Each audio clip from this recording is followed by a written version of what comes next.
अस्सलाम वालेकुम। हम फिर हाज़िर है अपनी उसी आवाज़ के साथ। आज हम मैंने आज मैं सोच रहा था, वैसे सुबह सोच रहा था, मैंने कहा यार आज क्या गपशप लगाएंगे यार आवाम के साथ। तो मैं आज इस टॉपिक पे बात करना चाहूँगा कि व्हाट इज़ एपिस्टेमोलॉजी। यहाँ पर एक इशू होता है, हमारे यहाँ फेस होता है कि हम जो भी चीज़ पढ़ते हैं हमें उसकी एक हिस्ट्री, उसका एक बैकग्राउंड, उसकी नरेशन यानी उसका एक तसलसल हमें पता नहीं होता कि आया। अगर फिजिक्स की किताब में ये लिखा हुआ है कि काइनेटिक एनर्जी जो है वो हाफ एम बी स्क्वायर के बराबर होगी, मास टाइम्स वेलोसिटी का स्क्वायर, तो आया ये चीज़ कहाँ से आई है, इसकी एपिस्टेमोलॉजी क्या है। एपिस्टेमोलॉजी के बाद डिफाइन करता हूँ मैं कि एपिस्टेमोलॉजी वो फील्ड है फिलोसफी की जिसमें आप नेचर ऑफ नॉलेज, यानी जो भी बात आपको बताई जा रही है, जो भी बच्चे को ये बताया जा रहा है कि बच्चे आपने जो है ना वो वज़ू इस तरीके से करना है, नमाज इस तरीके से पढ़नी है, ठीक है, या स्कूल में जो पढ़ाया जाए उसने आपने उसको इस तरीके से पढ़ना है, ठीक है। या अगर बड़ों के लिए मैं कहूँ तो जिस जमहूरी निज़ाम में हम जी रहे हैं, ये जमहूरी निज़ाम किस इर्तिका के नतीजे में वापस आया, मतलब कौन सा ऐसा बादशाही निज़ाम था फिर उससे आगे जमहूरी निज़ाम बना, ये क्या मतलब सारी इसके पीछे बैकग्राउंड क्या था। तो किसी भी नॉलेज, किसी भी लफ्ज़, किसी भी फ़लसफ़ा, किसी भी लफ्ज़ जो लिखा हुआ है आपकी किताब में, आपके माइंड में, उसकी बेसिक्स क्या है, वो कहाँ से आया है, उसकी एपिस्टेमोलॉजी, उसकी नेचर, उसकी रूट क्या है। एपिस्टेमोलॉजी नेचर ऑफ नॉलेज का की स्टडी है कि एक नॉलेज, एक लफ्ज़, एक आइडिया, एक फ़लसफ़ा, एक आयत, एक हदीस कितनी अथेंटिक है, कितनी श्योरिटी से आप वो बात कर सकते हैं, कितनी रियल है और कितनी इस चीज़ में सच्चाई है। तो ये चीज़ एपिस्टेमोलॉजी थी। और हमारे यहाँ पर अक्सर हमारे लड़के लड़कियाँ, बच्चे, जवान, बूढ़ों की तो बात ही ना करें ना, वो तो एक अलग अलग ही केस है, वो तो बस एक ट्रेडिशनल क्या सकाफत, वो क्या कहते हैं, रिवायती हो चुके हैं। उनको तो इस किस्म की, हमारे थोड़े जवानों में ये चीज़ है कि थोड़ा चीज़ को परखने की, क्वेश्चन करने की, हकीकत जानने की एक जुस्तजू, एक तगोदो लगी होती है जवानों में। आप इस बात को इस ऐसे समझें कि मिसाल के तौर पे एक हदीस है। आप ये कहते हैं कि मैं बार बार इस्लाम की, आप ये कहते हैं कि मैं खुद इस्लाम में कुछ बात नहीं करता, लेकिन ये है कि मैं इस्लाम को बार बार बीच में लेके आता हूँ। मैं इसलिए लेके आता हूँ कि आपके जहनों में जो इस्लाम का तस्वर बैठा हुआ है ना, वो यकसर तब्दील हो जाए, ठीक है ना। आपके जहनों में जो इस्लाम का तस्वर बैठा हुआ है वो एक मोरूसी अकीदा, मोरूसी अकीदा का कॉन्सेप्ट है। ये मैं डॉक्टर सलाम अहमद की बात को सेकंड कर रहा हूँ। डॉक्टर सलाम अहमद ये कहते थे कि हमारे जहनों में, हमारे दिल में ईमान नहीं है। जिस ईमान की हम बात करते हैं, यानी हम मुसलमान कहें कि यार अल्लाह को हम महसूस कर सकते हैं, हम उस दीन इस्लाम की बरकत को महसूस कर सकते हैं। ये एक कॉन्सेप्ट आपने अक्सर मुल्ला हज़ार से सुना होगा। हम नमाज पढ़ते हैं, हमारा ध्यान इधर उधर हो जाता है, अक्सर ही क्वेश्चन आता है, ठीक है। तो हम इसके लिए वजीफे बताते हैं, हालांकि इसके लिए वजीफे नहीं है, इसके लिए पूरा तस्कीर नफ्स है, इसके लिए पूरा एक चेन है जिसके थ्रू आपको ये ट्रेनिंग दी जाती है कि किस तरीके से आप खुदा के वजूद को अपने ऊपर, अपने अंदर महसूस करें, ठीक है। हम इस चीज़ को महसूस नहीं कर सकते, हम बस ये कहते हैं कि यार हम मुसलमान हैं। अगर हम आपसे ये पूछें कि मुसलमान क्या होता है, क्या इसकी तारीफ है, कहाँ से आए हो भाई, क्या हिसाब किताब है, ऐसे तो नहीं होता ना कि कोई भी आके तुम्हें कह दे कि तुम मुसलमान हो तो तुम अपने आप को मुसलमान मान लोगे। कल को तुम क्रिश्चियन के घर में पैदा होगे तो तुम क्या ये कह दोगे कि मैं क्रिश्चियन हूँ। तुम्हारी रूह, तुम्हारा इंटेलेक्ट, तुम्हारी जो सोच है वो इस लेवल पे होनी चाहिए कि अगर खुदा ना खास्ता अल्लाह तुम्हें क्रिश्चियन के घर भी पैदा करता तो तुम्हें पता होता कि मैं मुसलमान हूँ और मैंने जो है ना वो मुसलमानी की तरफ जाना है। इतनी है तुम्हारी रूह वो हो जाए, समझ जाए खुदा को, जान जाए, पहचान जाए, ठीक है। ये बहुत बड़े बड़े लफ्ज़ में बोल दिए, लेकिन ये है कि इसको समझने की ज़रूरत है। अच्छा, हमारे यहाँ अक्सर ये चीज़ पाई जाती है कि ईमान को मैं इसलिए बीच में लाया कि एपिस्टेमोलॉजी जो मैं बताना चाह रहा था वो ये था कि जो नेचर ऑफ नॉलेज है, यानी नेचर ऑफ रिलीजन है, नेचर ऑफ रिलीजन वो क्या है वो भी हमें नहीं पता। हमें बस बचपन में कान में अजान दी तो हम मुसलमान हो गए, ठीक है। हमें उस ईमानी कैफियत, उस एहसास का इदराक ही नहीं है। कभी हमने अकेले बैठ के ये सोचा ही नहीं कि आया वो खुदा क्या है, उसने मुझे क्यों बनाया है, मैं कहाँ से आया, ऐसे कि मैं उसका एकदम से जी कहीं से निकल आया, बीच में से किसी गुब्बारे में से निकल आया मैं, ठीक है। आँख खोली, ठीक है ना, तो देखा सामने कुछ भी नजर नहीं आ रहा। आपको अभी तक आपके बचपन की कोई बात याद है? नहीं याद, हमें कोई भी बात नहीं याद। 10th क्लास में हम कैसे थे, हमें 2-3 इवेंट्स याद होंगे, उसके बाद हमें कुछ नहीं याद। हम नर्सरी में कैसे थे, ठीक है ना, हमें कोई इवेंट नहीं याद। क्या हम अहमद के भाई उमर की तरह थे, वो अहमद शाह या हम किसी अबू बकर की तरह थे, ठीक है। हम कोई अच्छे बच्चे थे या यक बच्चे थे, हमें कुछ भी नहीं पता इस बारे में, याद नहीं है। एकदम से मैं आ गया एक वजूद में, ठीक है। अब मैं सोच सकता हूँ, अब आप मेरी बात सुन रहे हैं, मैं भी उसी लम्हे से गुजरा हूँ, मैं भी उसी उस साइकिल से गुजरा हूँ ना। मैं भी छोटा था, बड़ा हुआ, अब आके मैं आपके साथ बात कर रहा हूँ, आप मेरी बात सुन रहे हैं, कल को आप मेरी बात कहीं और आगे आके बताएंगे, ठीक है। मैं आऊँगा, एक उम्र जीऊँगा, उसके बाद मैं दुनिया से ऐसे गायब हो जाऊँगा, दुनिया के मंजर से ऐसे गायब हो जाऊँगा जैसे मैं कभी था ही नहीं, ठीक है। मतलब इस किस्म की जो ये साइकी है, इस किस्म की आप फिनोमेना जो देख रहे हैं, ये जो सारा सिस्टम देख रहे हैं, ये क्या है, इसके बारे में हमने कभी सोचा नहीं। ना हमारा मोरूसी यानी अबू का बताया हुआ रिलीजन हमें इस बारे में कुछ बताता है, ठीक है, और ना हमें आगे वाली साइंस इस बारे में कुछ बताती है। तो एपिस्टेमोलॉजी ये होती है कि किसी चीज़ की कोई भी आपको बात अगर बताई जा रही है तो उसकी नेचर क्या है, ठीक है। अब देखिए, जो एपिस्टेमोलॉजी का टॉपिक मैंने छेड़ा ही इसलिए ताकि मैं आपको इस बात में क्लियर करूं कि हमने किस तरीके से हर बात की तह तक पहुंचना है। देखिए, नॉलेज की जो नेचर है ना, वो हमारी साइंटिफिक नॉलेज की जो नेचर है वो हमारी 5 चीज़ों पर डिपेंड करती है। एक डिपेंड करती है हमारी आई साइट यानी नज़र पे, दूसरी डिपेंड करती है हमारी सूंघने पे, तीसरी डिपेंड करती है हमारी चखने पे, चौथी डिपेंड करती है हमारी महसूस करने पे यानी टच करने पे, और पांचवी डिपेंड करती है हमारी सुनने पे यानी हवा से खमसा, 5 सेंसेस, ठीक है। 5 सेंस, इसमें हमें एक 6 सेंस भी कहते हैं। उस 6 सेंस का कॉन्सेप्ट जो है ना वो एक बिल्कुल कॉन्सेप्ट वो हम डिफाइन भी नहीं कर सकते, ठीक है, कॉन्शियसनेस, लेकिन ये है कि वो हमें फील होता है, ठीक है, वो हम दिल से सोच रहे होते हैं, दिल से किसी चीज़ को वो कर रहे होते हैं, लेकिन वो अलग बात है, वो सूफियों के पास जाके बात करें। मैं आपको सिर्फ ये समझाना चाह रहा हूँ कि एपिस्टेमोलॉजी क्या होती है, इसको किस तरीके से अपनी जिंदगी में इंप्लीमेंट किया जा सकता है। हर चीज़ को मनवान नहीं माना जा सकता, ठीक है, everything is not clear, not black और वाइट, हर चीज़ साफ सुथरी नहीं होती, ब्लैक और वाइट नहीं होती, उसके पीछे बाकायदा एक पूरी साइंस होती है, पूरे कॉन्फ्लिक्ट्स होते हैं, ठीक है। अच्छा, तो साइंटिफिक नॉलेज जो है वो इन 5 चीज़ों से आती है। 5 चीज़ें ये मैंने आपको बता दी, यानी अगर आपके सामने एक लाइट जल रही है, ठीक है, लेट्स सपोज आपके सामने एक लाइट जल रही है, आप अभी जॉगिंग कर रहे होंगे मेरा पॉडकास्ट सुनते वक्त, या आप जो है वो अंधेरे कमरे में बिजली गई भी होगी, आप बैठे हुए होंगे, तो अंधेरे कमरे में तो लाइट शायद होती नहीं, लेकिन अगर कहीं से भी आपको लाइट आ रही है, अगर एक बल्ब आपके सामने है, ठीक है, वो बल्ब जल रहा है, तो आपको कैसे पता चल रहा है कि वो जल रहा है? आपको इसी वजह से पता चल रहा है ना, क्योंकि आप अपनी आंख से उस बल्ब को देख सक रहे हैं। या दूसरी चीज़ मॉडर्न साइंस में कि उससे जो हीट निकल रही है वो आप अपनी बॉडी से महसूस कर सकते हैं। वो चूजे महसूस करते हैं, चूजे अंडे से बाहर निकलते हैं बल्ब की रोशनी में, हम तो महसूस बहुत कम ही करते हैं उस चीज़ को, हम तो सूरज की रोशनी को महसूस हम कर सकते हैं, ठीक है, या फिर अपने महबूब के करीब होने पर। चले भाई, ये एक फजूल सी बात थी जो हराम है बीवी के हद तक सही है, या मियाँ के हद तक फेमिनिस्ट। बात ऐसी है कि हम इस बल्ब को देख रहे हैं अपनी आंखों से, तो मैंने कहा कि एपिस्टेमोलॉजी में जो बेसिक चीज़ है, जो नेचर ऑफ नॉलेज हम कैसे हासिल करते हैं, वो चीज़ है आंख। हम जब देखते हैं एक चीज़ को तब हमें चीज़ मिले, यानी वो बल्ब है, उस बल्ब के अंदर ऐसा कुछ हो रहा है कि उससे कुछ निकल रहा है, वो निकलने वाली जो चीज़ है वो आके मेरी आंख पे पड़ रही है, और फिर मैं उस चीज़ को ऑब्जर्व कर सक रहा हूँ, मैं उस चीज़ को सेंस कर सक रहा हूँ थ्रू आवर आइज। ठीक हो गया, क्लियर हो गया। अब जब मैं जाऊँगा उस बल्ब के ऊपर, उसको बेसिक बल्ब को खोल के उसके अंदर देखूंगा तो एलईडी पड़ी हुई होगी। एलईडी के फिनोमेना को जो है ना डिफाइन करेगी साइंस कि भाई इससे जो है ना एक चीज़ निकल रही है, ठीक है ना, वो क्या है। फिर मैं जाऊँगा उस चीज़ के बारे में सर्च करूँगा तो वो चीज़ मुझे मिलेगी कि भाई एलईडीज़ के अंदर से फोटॉन्स निकल रहे हैं। ओके, समझ आ गई। तो फोटॉन्स जो है वो कैसे निकल रहे हैं भाई, ये जो एलईडी का मटेरियल है ये इतने छोटे छोटे जर्रों से बना हुआ है, उनको एटम्स कहते हैं, और उन जर्रों के एटम के जो सेंटर में न्यूक्लियर न्यूट्रॉन और प्रोटॉन होते हैं, और उसके इर्द गिर्द जो है इलेक्ट्रॉन रिवॉल्व कर रहे होते हैं, ठीक है। और इलेक्ट्रॉन जब अपने एक ऑर्बिट से दूसरे ऑर्बिट में जाते हैं तो वो एक खास किस्म की रेडिएशन यानी फोटॉन इमिट करते हैं। वो फोटॉन जो है ना वो रेडिएशन की फॉर्म में होती है, वो पार्टिकल भी हो सकता है, वो वेव भी हो सकती है। जब वो पार्टिकल आके मेरी आंख के रेटिना यानी आई पे, यानी फिफ्थ सेंस में से एक सेंस पे, आई पे सेंसेशन ऑफ सीइंग पे टकराते हैं, तो मुझे एक सेंसेशन ऑफ सीइंग फील होती है, मुझे समझ आती है कि हाँ भाई वहाँ पर कोई चीज़ पड़ी हुई है। अब इस तरह अगर ये बल्ब है, इसको मैं उठा के साथ वाले कमरे में लगा दूंगा और अपना कमरे का दरवाजा बंद कर दूं तो मुझे कोई फोटॉन नजर नहीं आएगा, ठीक है ना। तो अगर मैं ये बात कहूँ कि वहाँ पर एक बल्ब जल रहा है और उसके फोटॉन्स निकल रहे हैं, तो क्या मैं इस बारे में ये बात कायम कर सकता हूँ कि वही फोटॉन निकल रहे होंगे और वही फोटॉन मेरी आंख में अगर आगे पड़े तो मुझे नजर आएंगे? मैं इसके बारे में अगर बिल्कुल ये बात कायम कर सकता हूँ, लेकिन मैं जब तक उसको देख नहीं लूंगा मैं उसके बारे में कोई बात नहीं कर सकता। इस वजह से मैं कह रहा हूँ एनालॉजी आप इस तरीके से यहाँ पर ड्रॉ नहीं कर सकते। तो बात दरअसल ऐसी है कि ये जो फिफ्थ सेंस है ये किस तरीके से काम करती है, फोटोन की बेस पे काम करती है। आपको इस बात पे क्लियर हो गया, ठीक है? हाँ बोले मेरे साथ। अगर आपको इस बात पे क्लियर हो गया है कि यार सिक्स सेंस यानी एक आँख की जो सेंस है वो काम ही इस पे करती है कि जब उस पर आके फोटोन पड़ता है देन यू कैन फील, तो आप उस फीलिंग को फिर आप उसको किसी पेपर पे लिखते हैं कि भाई मैंने जब बल्ब को देखा तो मुझे ऐसा फील हुआ, ठीक है। वो सेंसेशन आप लिखते हैं, नॉलेज आ गई, लिख लिया गया, एक इन्फॉर्मेशन लिख ली गई बुक में, नॉलेज आ गई, ठीक है। नेक्स्ट अगला चीज़ है हियरिंग।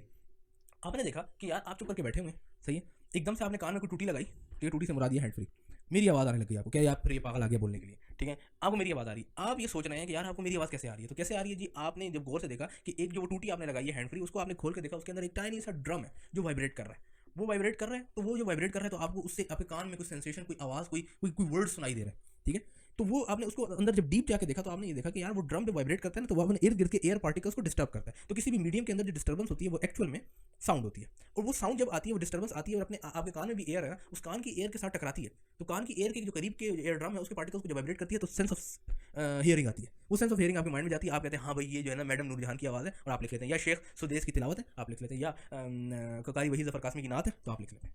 समझ आ गई, ये हियरिंग हो गई, ठीक है। तो अगर इन मीडियम के दरमियान कोई चेंजेस आएंगी, आपकी एपिस्टेमोलॉजी यानी नेचर ऑफ नॉलेज क्या हो जाएगी, तब्दील हो जाएगी। क्लियर हो गया। तीसरी चीज़ आपकी जो है ना वो है सेंस ऑफ टच। यानी अगर ये है कि आपको आता है, कोई बहुत नाजुक मिजाज था, ठीक है, वो आपको आके टच करता है, ठीक है, तो क्या करता है वो, जब वो आके आपको टच करता है ना तो वो आदमी या वो औरत, ठीक है, वो एटम से बनी है, जब वो आके आपको इस स्किन के इस हिस्से पे टच करती है तो क्या होता है कि आपके इस स्किन के हिस्से पे जो है ना छोटे छोटे न्यूरॉन्स होते हैं, ठीक है, वो न्यूरॉन्स डायरेक्टली स्किन के ऊपर होते हैं, जब आप उसको टच करते हैं तो वो न्यूरॉन सिग्नल ले जाते हैं ब्रेन को और आपको बताते हैं कि भाईजान आपको किसी ने टच किया। अब वो टच आपको नहीं करे, वो टच आपको कोई औरत करे, या वो टच आपको कोई दोस्त करे, किसी भी तरीके से, ठीक है, तो आपको फील हो जाएगा। तो आप न्यूरॉन बताएंगे भाई हाँ मुझे किसी ने टच किया, ठीक है, मुझे किसी मच्छर ने काटा है, ठीक हो गया। चौथा जो सेंस है हम उसको कहते हैं sense of smell. Sense of smell ये होता है कि अगर आपके आसपास कोई चीज़ है वो एयर के अंदर मतलब एक खास किस्म के पार्टिकल्स छोड़ रही है, अब जब आपकी नाक में वो पार्टिकल्स जाते हैं तो आपकी नाक के बाल जो है जो अक्सर जल जाया करते हैं ज़्यादा से, ठीक है, तो वो बाल जो है ना वो सेंस करते हैं एक चीज़ को, उस पार्टिकल से न्यूरॉन्स, वो बालों के जरिए जो है ना वो न्यूरॉन्स वो मैसेज पहुंचाते हैं हमारे ब्रेन तक, और फिर वो चीज़ जो है ना वो हम ये बताते हैं कि यार हाँ भाई इसकी खुशबू है, इसकी बदबू है, इसकी ये बेबू है, ये क्या है, नेचर ऑफ नॉलेज होगी, ठीक है। चौथी पांचवी सेंस है आपकी सेंस ऑफ टेस्ट। टेस्ट ये वो है कि अगर आपके पास कुछ पार्टिकल्स पड़े हुए हैं, मैं यहाँ पर पार्टिकल्स के बारे में इसलिए बात कर रहा हूँ, बर्गर पड़ा हुआ है, लेट्स सपोज मंटो है, लेट्स सपोज कुरकुरे है, लेट्स सपोज कोई और प्रोडक्ट है, आपने वो चखा, तो वो जो पार्टिकल्स है वो आपकी ज़बान पे गए, ज़बान पे जो टेस्ट बर्ड्स से उन्होंने उसको ट्रांसलेट किया और उसमें न्यूरॉन्स के थ्रू आपका सिग्नल ब्रेन तक पहुंचाया कि भाई ये जो तुम खा रहे हो ये जो है ना मक्खी है या ये कुरकुरे है, ठीक हो गया, इससे आप क्लियर। तो मतलब आपने ये सब चीज़ें सेंस कर ली। ये सेंस करने के बाद आपने इसको इन्फॉर्मेशन को एक किताब में लिख लिया, एक कॉपी पे लिख लिया, एक पेन पे लिख लिया। अब वो इन्फॉर्मेशन जो आई, अब हम उसको कहेंगे कि अगर एपिस्टेमोलॉजिकली देखा जाए तो ये इन्फॉर्मेशन कहाँ से आई है, आपको इन 5 सोर्सेज से मिली है। किससे? देखने से, सुनने से, चखने से, महसूस करने से स्किन के थ्रू, और क्या नाम है उसका, सूंघने से, ठीक हो गया। इन चीज़ों से आपको ये इन्फॉर्मेशन मिली। तो हम ये कहेंगे कि एपिस्टेमोलॉजी जो साइंटिफिक एपिस्टेमोलॉजी है, जिसके थ्रू हम ये बात करते हैं कि हमें नॉलेज किस तरीके से मिल रही है, वो इन 5 चीज़ों से मिलती है। लेकिन लेकिन लेकिन लेकिन यहाँ पर आता है ट्विस्ट। आधा मिनट हमारा आधा टाइम हो चुका है, आधा टाइम में यहाँ पर आ गया ट्विस्ट। ट्विस्ट क्या आया बच्चों? मेरा ट्विस्ट ये आया ना कि मेरे पास जब इन 5 चीज़ों से जो चीज़ इन्फॉर्मेशन आ रही है, ठीक है, अब मैं अगर लेट्स सपोज मैं ये कहूँ कि एक और नॉलेज है मेरे पास, वो नॉलेज ऐसी है कि वो मुझे इन 5 चीज़ों से नहीं मिल रही। यार जो मैं बैठा हूँ, बैठे बैठे मेरे दिल में एक ख्याल आया, ठीक है, उस ख्याल को मैंने अपनी किताब पे लिख लिया, ठीक है। अब जब जो बंदा जब इन खमसा के थ्रू उस ख्याल को पढ़ने की, समझने की कोशिश करता है, यार वो उस ख्याल को जब समझता है, पढ़ता है, वो कहता है यार ये किसी इंसान का हो ही नहीं सकता, ये कमाल जो है ना ये किसी और बंदे ने किया। या तो वो आदमी इंसान नहीं हुआ, उसने इन 5 चीज़ों को नहीं चूज़ किया, क्योंकि ये 5 चीज़ें जो है ना ये तो मैंने अपनी हद तक इस्तेमाल कर ली है, मुझे नहीं पता चल रहा है कि ये 5 चीज़ों के अंदर से आप ये ख्याल निकाल सकते हैं। लेट्स सपोज एक आदमी है, ठीक है, वो आदमी कहता है कि यार मुझे ख्याल आया, इन्ना आतवैना कल कौसर फसल रब्बिका वनहर इन्ना शानिया का वलब्तर, ठीक है, ये एक 3 लाइन है, 3 लाइनर, ठीक है, 3 लाइनें, 3 आयात है। ये आदमी को ख्याल आया, उस आदमी ने इस ख्याल को एक तख्ती पे लिखा और दरवाजे के ऊपर टांग दिया। अब जो भी बाहर से गुजरता है वो देखता है यार ये कलाम क्या लिखा है, मुझे तो ये समझ ही नहीं आ रही, मतलब इतना बेहतरीन कि मुझे समझ भी आ रही है, लेकिन मैं इसके नेचर को नहीं समझ रहा कि आदमी इतना इंटेलिजेंट कैसे हो सकता है कि वो इतना खूबसूरत कलाम लिख दे, ठीक है, इन्ना आतवैना कल कौसर फसल रब्बिका वनहर इन्ना शानिया का वलब्तर, ठीक है। मैं इधर इसकी बात कर रहा हूँ सल्लल्लाहु अलैहि वसल्लम मोहम्मद अरबी की, कि यार वो नॉलेज आई कहाँ से, वो जो नॉलेज का वो लेवल था वो कहाँ से आया? वो लेवल आया इन 5 सेंसेस से नहीं आया, वो लेवल आया एक अलग चीज़ से। उस अलग चीज़ का नाम है रिविलेशन। वही यानी एक नॉलेज आपको कहाँ से मिल रही है? अब उसमें ये 5 चीज़ों से नहीं मिल रही, वो एक छठी चीज़ है, ठीक है। हम उसको छठी चीज़ बिल्कुल नहीं कहेंगे, छठी चीज़ एक साइंटिफिक बुनियादों पे एक बहुत डिफरेंट चीज़ है, ठीक है। डीजा वू कॉन्सेप्ट, और कि आपको अक्सर ऐसे फील होता है कि जैसे आपने पहले कभी यहाँ पर गुजर चुके हैं, आप इस शख्स से पहले कभी मिल चुके हैं, आप इस इवेंट में पहले कभी आ चुके हैं, इस किस्म की बातें आपको फील होती हैं। वो मैं उधर कॉन्सेप्ट बात नहीं कर, मैं कह रहा हूँ एक रिविलेशन, एक बिल्कुल अजीब सी चीज़ हुई है आपके साथ, जिसके कोई साइंटिफिक कोई प्रूफ ही नहीं है, ठीक है, लेकिन वो रियलिटी है। वो आप देखते हैं तो आप शशदर रह जाते हैं, आप हैरान हो जाते हैं, आप क्यूरियस हो जाते हैं, और जहाँ पर क्यूरियोसिटी आती है वहाँ पर रिलीजन जन्म लेता है, वहाँ पर साइंस जन्म लेती है, वहाँ पर जो है ना जिंदगी जन्म लेती है, जहाँ क्यूरियोसिटी आती है। क्यूरियोसिटी नहीं होगी तो जिंदगी नहीं होगी, याद रखें। अच्छा, ये एक थर्ड सोर्स ऑफ नॉलेज है, ठीक है। तो sources of knowledge, authentication of knowledge की हम बात कर रहे हैं एपिस्टेमोलॉजी, तो यहाँ पर एक नई कॉन्सेप्ट, एक नई टर्म इंट्रोड्यूस होती है, जैसे हम कहते हैं इस्लामिक एपिस्टेमोलॉजी। ये एक चीज़ रेवल्यूशन जो है ना वो किस तरीके से एक सोर्स ऑफ नॉलेज है, ठीक है, हम उसको सोर्स ऑफ नॉलेज कहते हैं, ठीक है। आजकल के दौर में हमारे पास रेवल्यूशन जो है ना वो सिर्फ इल्हाम के कॉन्सेप्ट के थ्रू आती है, ठीक है। इल्हाम का कॉन्सेप्ट ये होता है कि अचानक बैठे बैठे आपको एक चीज़ का अंदाजा हो जाता है कि यार कोई चीज़ बुरी होने वाली है, ठीक है। इसका हरगिज़ मतलब नहीं होता कि आप जो है ना वो वलीउल्लाह हैं, ठीक है। इसका हरगिज़ मतलब नहीं होता कि आप कोई बहुत करीबी हैं खुदा के, ठीक है। इसका हरगिज़ मतलब ये नहीं होता, ठीक है। इसका मतलब ये होता है कि यार आपको जो है ना खास किस्म का इशारा मिल गया है इस चीज़ के बारे में, तो आप उसके फौरन उससे जो है ना एक चीज़ कहते हैं कि यार मैं ये काम नहीं करूँगा, या मिसाल मैं रोड क्रॉस नहीं कर रहा, या मैं कुछ और काम नहीं कर रहा, ठीक है। आपको एक चीज़ का इशारा मिल जाता है, इल्हाम। लेकिन एक डायरेक्ट किसी थर्ड पार्टी के थ्रू कॉन्टैक्ट करना किसी आदमी के साथ ये हराम हो चुका है। ये 1400 साल पहले तक था, हज़रत सल्लल्लाहु अलैहि वसल्लम के आने के बाद ये चीज़ हराम हो चुकी है। अब कोई बंदा अगर आके ये कहता है कि यार मुझे कोई थर्ड पार्टी आती है किसी यूनिवर्सल क्रिएटर की तरफ से, और आके मुझे ये कहती है कि इस चीज़ के बारे में ये राय सही है, मिसाल के तौर पे आके मुझे ये बात करती है कि अगर तुम पैसे दे दोगे तो पैसे ज़्यादा हो जाएंगे। अबे भाई पैसे दे रहे हो, पैसे जेब से जा रहे हैं, पैसे ज़्यादा कैसे होंगे, ठीक है। नेचर ऑफ नॉलेज देखें, एपिस्टेमोलॉजी की बात हो रही है ना, नेचर ऑफ नॉलेज की बात हो रही है। आप देखें कि मैं अगर 20 रुपये अपनी जेब, मेरे पास 4000 रुपये, मैंने 4000 में से निकाल के दे दिए 2000 रुपये किसी को, ठीक है। 5 सेंस मुझे क्या कहेगी? आँख ने देखा 2000 रुपये जेब से चले गए, बोलो बच्चे, चले गए चले गए चले गए। कान ने सुना, ठीक है ना, कि यार कि उसका तूने तो पैसे चले गए तेरे, तो यार तेरे 2000 रुपये ले गया वो, ठीक है। कान दूसरे बंदे की बात सुन रहा है, ठीक है। हाथ ने महसूस किया कि 2000 रुपये उसकी जेब से जा रहा है, महसूस किया ना हाथ ने कि 2000 रुपये उसकी जेब से जा रहे हैं, ठीक है। तमाम सेंसेस ने ये देखा कि यार, समझा कि यार मेरी जेब से चले गए 2000 रुपये। लेकिन एक थर्ड रेवल्यूशन है, एक थर्ड नॉलेज है जो रेवल्यूशन है, जो वही है, वो ये कहती है कि यार 2000 रुपये तुम्हारे जेब से गए। अबे भाई 2000 रुपये तुम्हारी जेब से गए नहीं, तुमने जो है ना वो 2000 रुपये को मल्टीप्लाई करके तुम्हें वापस दूंगा मैं। एक थर्ड पार्टी कह रही है तुम्हें मल्टीप्लाई करके वापस दूंगा, तेरे 2000 रुपये तेरी जेब से नहीं गए, असल में वो 2000 रुपये उससे कहीं ज़्यादा डबल ट्रिपल तेरे जेब में आ गए। आप मानेंगे इस बात को? कभी नहीं मानेंगे, ठीक है। मानना बनता भी नहीं है भाई। कैसे मेरी जेब से एक चीज़ जा रही है, आप कह रहे हो कि वो तुम्हारी जेब से नहीं जा रही, वो तुम्हारी जेब में वापस आएगी, भाई मैं कैसे मान लूँ? मेरे आंखों के सामने तो वो चली गई, ठीक है। इसको कहते हैं वर्बल, इसको कहते हैं रेवलेशन, यानी वही आपको कहती है कि आपने क्या करना है, उसके ऊपर ईमान लाना है, फैक्ट नहीं आपने बीच में लाना। आप फैक्ट नहीं कहेंगे यार एक्चुअल में ऐसा हुआ ना सर कि मैं इकोनॉमिक्स पढ़ता हूँ तो मैंने वहाँ देखा कि यार 200 रुपये इधर गए, वो 400 रुपये बनेंगे वहाँ पर, उसके ऊपर प्रॉफिट लगेगा, प्रॉफिट से वो उस आदमी वहाँ से लेगा, वहाँ से करके मेरे पास आ जाएंगे। और ये देखो मैंने साबित कर दिया कि वो जो 200 रुपये जा रहे थे, 2000 रुपये जा रहे थे, वो वही के जरिए मैंने 5 सेंसेस के थ्रू वही को साबित कर दिया कि वो वापस मेरे पास आ रहे हैं। ऐसा कुछ भी नहीं होता। वही टोटली डिपेंड करती है ईमान पे, ठीक है। इसकी एपिस्टेमोलॉजी जो है ना वो आपके दिल से स्टार्ट होती है। आप किस चीज़ पे कितना ईमान रखते हैं कि यार अगर किसी थर्ड पार्टी ने मुझे ये कह दिया, किसी डिवाइन क्रिएटर ने मुझे ये बात कह दी कि अगर तू 2000 रुपये 4000 रुपये में से निकालेगा तो ये 2000 रुपये तो ये मल्टीप्लाई होकर वापस मिलेंगे, तो इस पर मैं ईमान रखूंगा। मैं साइंटिफिकली इसको कभी मान नहीं सकता, ठीक है, इसको कभी आप प्रूफ नहीं कर सकते साइंटिफिकली, ठीक है। तो ये थर्ड जो नेचर ऑफ नॉलेज है वो टोटली डिपेंड करती है आपकी फेथ पे, ईमान आपका क्या है, ठीक है। तो अब जो क्या इसका हम जो बात करते हैं मिसाल के तौर पे, इसमें हम थोड़ी प्रैक्टिकल एपिस्टेमोलॉजी की तरफ हम आते हैं कि प्रैक्टिकली एक चीज़ की नेचर को हम कैसे जान सकते हैं। वो ऐसे जान सकते हैं कि मिसाल के तौर पे अगर आपके पास एक हदीस आ रही है, लेट्स सपोज, ठीक है, आपको वाले आई थिंक पिछली बात क्लियर होगी। एक हदीस आ रही है आपके पास, वो हदीस ये है कि इल्म हासिल करो चाहे तुम्हें चीन जाना पड़े, ठीक है। क्या है, दोबारा रिपीट करें मेरे साथ, इल्म हासिल करो चाहे तुम्हें चीन जाना पड़े, ठीक है। ये एक हदीस है, ठीक है, नबी सल्लल्लाहु अलैहि वसल्लम का फरमान है। लेट्स सपोज आप क्या करते हैं जी, आप क्या इसको मान लेंगे कि यार ये नबी सल्लल्लाहु अलैहि वसल्लम का फरमान है? सवाल यह पैदा होता है ना कि एपिस्टेमोलॉजी, नेचर ऑफ नॉलेज, क्या मैं इसको मान लूँ, क्या मैं इस नॉलेज को, इस वर्डिंग्स को मान लूँ कि ये नबी सल्लल्लाहु अलैहि वसल्लम का फरमान है? इसका आया कोई प्रोसेस होगा कि ये मैं ये आएगा। मिसाल के तौर पे अगर नबी सल्लल्लाहु अलैहि वसल्लम 1400 साल पहले आए थे तो उसके 1400 साल पहले से अब तक कितना ज़माना गुजर चुका है। मंगोल आ चुके हैं, उमवी आए, अब्बासी आए, मंगोल आए, फिर आगे क्या नाम है उसका, उस्मानी आए, फिर मुगल आए, पता नहीं कौन कौन आया। उसके बाद अब मैं हज़रत शेख चाचू जी पैदा हुआ हूँ, ठीक है। अब मुझे क्या पता कि ये जो बात की है, ये जो बात है जो नबी सल्लल्लाहु अलैहि वसल्लम के ज़माने अक़दस से निकली है, ये क्या सही है? Is it true? इस चीज़ के बारे में एनालिसिस जो है प्रैक्टिकल इस्लामिक एपिस्टेमोलॉजी कहलाती है कि यार आप जो बात को सुन रहे हैं, आया वो नबी सल्लल्लाहु अलैहि वसल्लम के ज़बान अक़दस से निकली है या नहीं निकली। इसके लिए मुकम्मल एक इल्म है, ठीक है ना, इस्लामिक फिलोसफी के अंदर। और शरीयत और फ़िक़्ह के अंदर उस इल्म को कहते हैं उसूल हदीस, ठीक है, कि एक नबी सल्लल्लाहु अलैहि वसल्लम की जो बात है वो किस तरीके से परखी जाएगी, ठीक है। तो जब मैंने उसूल हदीस के जो उसूल हैं वो लिखे हुए हैं, वो मैं आपको उसमें देखें, उसूल हदीस के अंदर जो है ना वो आपको ज़्यादा पाँव शाँव मारने की जरूरत नहीं है। आपने सिंपल मोटी मोटी चीज़ें समझ लेनी है कि भाई मैंने किस प्रोसेस के थ्रू किसी चीज़ को, किसी हदीस को, किसी नबी सल्लल्लाहु अलैहि वसल्लम की बात को जो उनकी तरफ मंसूब की जा रही है उसको वैलिडिफाई करना। जब आप उस चीज़ को वैलिडिफाई करेंगे, आप उसको किसी फिल्टर में डालेंगे तो देखेंगे यार फिल्टर में आपने देखा और आपको ये पता चला कि ये बात तो नबी सल्लल्लाहु अलैहि वसल्लम ने की ही नहीं, ये बात तो नबी सल्लल्लाहु अलैहि वसल्लम ने की नहीं कि इल्म हासिल करो चाहे तुम्हें चीन जाना पड़े। तो ये एक घड़ी हुई, एक मन घड़त, एक ज़ईफ़ रिवायत है। ज़ईफ़ रिवायत से मुराद ये कि नबी सल्लल्लाहु अलैहि वसल्लम ने ये बात की नहीं, नबी सल्लल्लाहु अलैहि वसल्लम के बिहाफ पे ये बात मंसूब की जा रही है, लगाई जा रही है, ठीक है। तो आप इस नेचर पे पहुंचे, हाँ भाई मेरे पास इस्लाम में भी एक ऐसा, प्रैक्टिकल एपिस्टेमोलॉजी में भी एक ऐसा असूल है जिसको अगर मैं नबी सल्लल्लाहु अलैहि वसल्लम की आज कोई भी बात है, कोई भी हदीस है, उसके ऊपर अप्लाई करूंगा तो मुझे उसका कच्चा छट्टा सब खुल के सामने आ जाएगा कि आया नबी सल्लल्लाहु अलैहि वसल्लम ने ये बात की है या नहीं की, ठीक है। तो ये भी एक नेचर ऑफ नॉलेज है। मिसाल के तौर पर ब्रटन रसल का एक जुमला है, ठीक है, उसको आपने देखा। मिसाल के तौर पर कन्फ्यूशियस का एक जुमला है। कन्फ्यूशियस ये कहता है कि a healthy man wants 10,000 things but A sick man wants only one thing. ये एक ब्रटन रसल का एक कोल है, ठीक है, उसका कन्फ्यूशियस का। अब कन्फ्यूशियस का ये कोल है, अब मैं ये कैसे मान लूँ कि कन्फ्यूशियस का कोल है?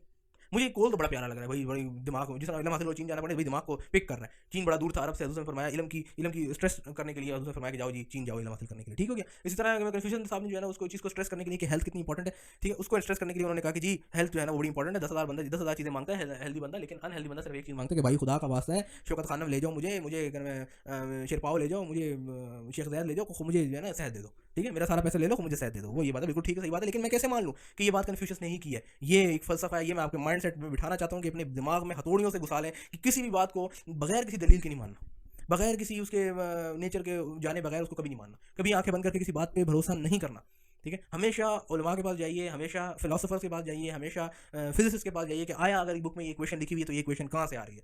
साइंस में हम समझते हैं कि हमें हर चीज़ की एक ऑथेंटिकेशन दी जाती है कि अगर हाफ एम वी स्क्वायर है तो कैसे मैं इक्वेशन ऑफ मोशन से और ग्राफ की इक्वेशन ऑफ मोशन के ग्राफ से मैं ये साबित कर सकता हूँ कि किस तरीके से kinetic energy half M V square के बराबर है।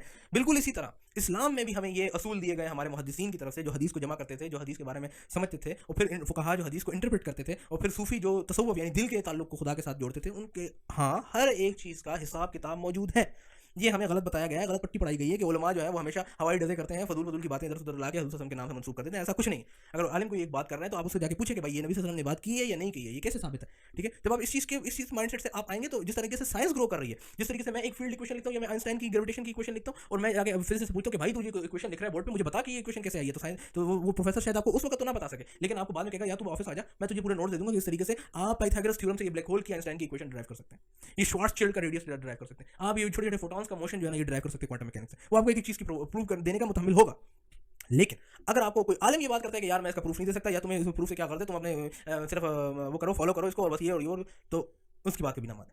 अब क्या भाई प्रूफ देते हो तो ठीक है, नहीं देते तो मैं तीसरे बंदे के पास चला जाऊंगा, तुम कोई दुनिया में एक इकलौते आलिम हो, ठीक है। आपने हमेशा एपिस्टेमोलॉजी को देखना है, आपने किसी चीज़ की प्रूफ की तरफ जाना है, तो एपिस्टेमोलॉजी यही होती है, ठीक है। और जब आपको एक प्रूफ मिल जाए या आपको कोई सेटिस्फैक्टरी आंसर मिल जाए, बस फिर आप उसको फॉलो करें, दैट्स इट। अगर आप फॉलो नहीं करेंगे तो आप फिर प्रूफ में ही लगे रहेंगे, भाई प्रूफ में ही लगे रहो जी, टोपे लगाए रखो और जाए रखो, ठीक है। तो फिर आप उसको जाए रखेंगे। तो आज की बात से हमें क्या एड्रेस मिला, हम ये कहना चाह रहे थे कि एपिस्टेमोलॉजी एक्चुअल में होती क्या है, कि नेचर ऑफ नॉलेज क्या है, जो 5 सेंसेस पे डिपेंड करती है, वो साइंटिफिक नेचर है। और एक छठे सेंस है जिस पे इस्लाम यानी रिलीजन डिपेंड करता है, वो है रिवलेशन यानी वही। और वही की नॉलेज जो है ना वो आपको कभी भी यहाँ पर फील नहीं होगी, वही की नॉलेज टोटली डिपेंड करती है ईमान पे, और ईमान जो है ना वो आता है इंसान की प्रैक्टिस के साथ। और दूसरी बात ये हुई कि हम अगर केमिस्ट्री साइंटिफिक फैक्ट्स के बारे में ये बात करते हैं कि यार आया अगर कोई इक्वेशन लिखी हुई है, मैथमेटिकल इक्वेशन है, तो इसकी प्रूफ अवेलेबल होता है। लेकिन अगर कोई नबी सल्लल्लाहु अलैहि वसल्लम की हदीस है या कुरान की आयत है, तो उसका भी प्रूफ होगा कि वो नबी सल्लल्लाहु अलैहि वसल्लम से साबित है कि नहीं है, और वो बिल्कुल प्रूफ है। मुहद्दिसीन अल्लाह उनको जन्नत नसीब करे, अल्लाह उनको बड़े बड़े उनके दर्जात करे, हमारे मुहद्दिसीन और फुकाहा जिन्होंने एक एक चीज़ को सेव किया है। आप उनसे जाके पूछे, you can question, you have also given an answer, because इल्म हासिल करो, चाहे तुम्हें चीन जाना पड़े, तुम मुहद्दिसीन से जाके पूछोगे, वो तो कहेंगे ऐसी तो कोई बात नबी सल्लल्लाहु अलैहि वसल्लम के बाद पास है ही नहीं, तो किसी दूसरे बंदे की तुमने बात नहीं माननी। मैं तुम्हें ये नहीं कह रहा तुम मेरी बात मानो, मेरी बात हरगिज़ नहीं माननी।